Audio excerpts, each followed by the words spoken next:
So I recently saw this video of Mike Rowe on Entrepreneur's YouTube channel. When you follow your passion, when you follow your dream, when you grow up being told that you're a precious little snowflake and all you have to do is look inward and identify that thing in you that you want more than anything else, that's a trap. I think when you put passion first, you erect a giant wall. And if you can get over it and get down to the other side, then you get to write the biography and tell the world about how you identified your wish. And people love to read that crap. In my view, that's simply not how most success works. Then I got this comment on my YouTube channel.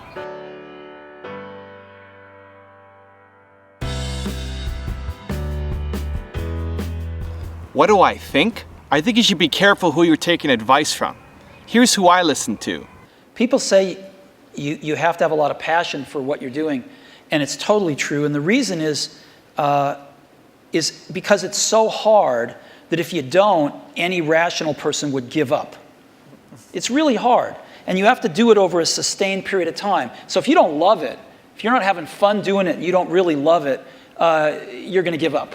And that's what happens to most people, actually. If you really look at the ones that ended up being successful, unquote, in the eyes of society and the ones that didn't, oftentimes it's the ones that are successful loved what they did so they could persevere when it got really tough.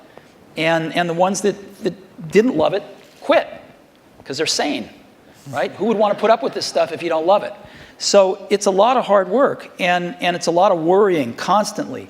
And if you don't love it, you're going to fail. So you got to love it. You got to have passion. Really liking what you do, whatever area that you get into. Given that even if you're the best, there's always a chance of failure. So I think it's important that you really like whatever you're doing. If you don't like it, life is too short. I'd say and also if you like what you're doing, you think about it even when you're not working.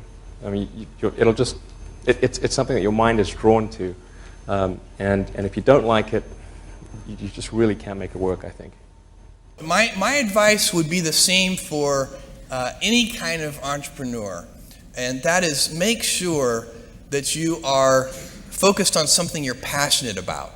So if you look at the early internet companies, they were started and focused on doing something that they thought was very interesting long before the internet was fashionable in any way. We are currently an underdog once again. We've been in business for 6 years, and there was exactly 1 year where we were not the underdog, and that was 1999. I like the underdog years because it makes, I liked it when all the people we hired, their parents told them they were crazy. Like that was kind of the good era. Fortunately, it's back. In 1999, all the parents were like, giving their brothers and sisters high fives. My son is working at Amazon.com. So that's a very, you can't follow the fashion when you're trying to do a startup company, or I think really anything in life. But you have to, as an entrepreneur, if you're gonna build a company, pick something you think is interesting that has the intersection of genuinely creating real customer value, and then just stay right there and let the wave catch you.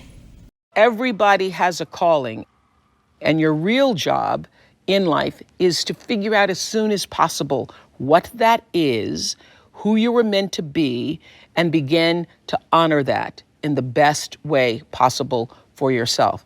We have seen over the years on the Oprah Show so many people who've been able to rise to success in their life, and only able to rise to success because they answered the call. Lots of people think that it's about being famous or about being known or about doing big, incredible things.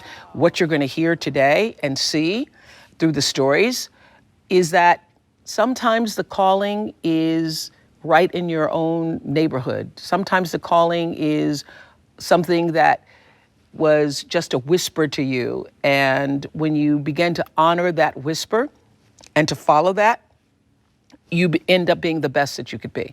So in my own life, I have to say that I had no idea that I would end up being who I have become, but I had a strong belief that the calling was something greater than what Mississippi was showing me. The calling was greater than my front yard. The calling was greater than what my grandmother believed that my life could be.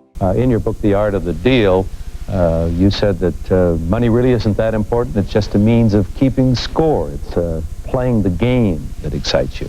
I love the game. I like the money, and the money is certainly a method of keeping score. But I don't do things for money. I do things because I enjoy doing them. That really sometimes can translate into more money than you would have made if you went just after the money. I say that, you should pursue your passion. If you're passionate about something and you work hard, then I think you'll be successful. If you start a business because you think you're going to make a lot of money at it, then you probably won't be successful, because that's the wrong reason to start a business. You have to really believe in what you're doing, be passionate enough about it so that you will put in the hours and the hard work that it takes to actually succeed there, and then you'll be successful. Do you need more? I think people that look for great ideas to make money, aren't nearly as successful as those who say, okay, what do I really love to do? What am I excited about? What do I know something about? What's kind of interesting and compelling? My advice is just do things that are true to you. Most things that I'm involved with are extension of being creative. Rockaway is a clothing company. It's part of who you are, and hip-hop is your attitude and what you're trying to express, how you dress. I love sports growing up. I grew up in a household where sports was on 24/7. So these are all things that are comfortable for me. These are things that I like. So I would just say get involved in things that you love, and also have a standard for yourself and have some sort of integrity, and try to, find some sort of truth in what you're doing. You can spend your whole life imagining ghosts, worrying about the pathway to the future, but all there will ever be is what's happening here, and the decisions we make in this moment, which are based in either love or fear. So many of us choose our path out of fear disguised as practicality.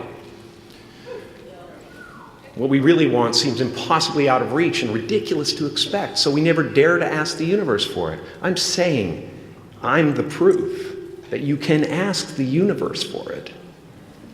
Please.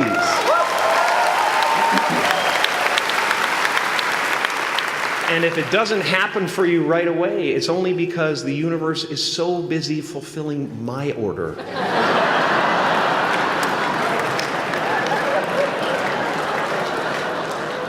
My father could have been a great comedian, but he didn't believe that that was possible for him. And so he made a conservative choice. Instead, he got a safe job as an accountant. And when I was 12 years old, he was let go from that safe job. And our family had to do whatever we could to survive. I learned many great lessons from my father, not the least of which was that you can fail at what you don't want. So you might as well take a chance on doing what you love. I've been telling people for a long time, if you're doing something that you're not passionate about or committed to, then you're compromising yourself every day. And you know what? You cannot fake the funk for long. Just don't take no for an answer. I mean, I think if you believe in what you're doing, many people will tell you, why you're mistaken, why it'll never work. But if you really believe passionately in what you're doing, just keep going, keep pushing on. I feel so strongly that the reason I'm here is I dreamed big dreams. I dreamed the kind of dreams that other people said would not be possible. I'm also living proof. This isn't a Hollywood movie. I come literally from the other side of the tracks. If you saw where I grew up and we took a picture of it, the neighborhood, the setting, you'd say it's impossible that someone could come from there and get here. But it is possible. And not to sound too trite, it's possible because we still live in a country where the entrepreneurial spirit is so alive and so well. And anyone in this country, if you dream big and surround yourself with great people and leave your ego at the door and share success with others and have a little luck along the way, You can do anything. But there will be people along the way, and I remember this, who will say to you, you know, you're dreaming too big. It's not possible. Those things just can't happen. Don't allow anyone, friend, family, acquaintance, teachers, whoever it is, don't allow anyone to tell you that what you are dreaming for yourself and your family is not possible. It is possible. Don't be one of those people 20 years from now are going to be walking around in a 9-to-5 job, miserable and angry and bitter because you let your dreams get away from you because you did not believe strongly enough in yourself and what was possible. Don't allow that to happen. This is an unbelievable time. And I can't encourage you enough to continue to think that things are possible and that your dreams can come true. And as it relates to finding your calling in terms of what the opportunity or the entrepreneurial adventure is going to be, it has to be linked to something that you are so passionate and crazed about that you're willing to knock down walls and climb mountains and do the things that are going to put yourself in a position of sacrificing so many other things for its success. And you can only do that when there's a compelling underlying feeling that you have that this is something I'm going to fight to the death for. And without that, I think it's going to be a commodity-based experience not only for the customer but for you.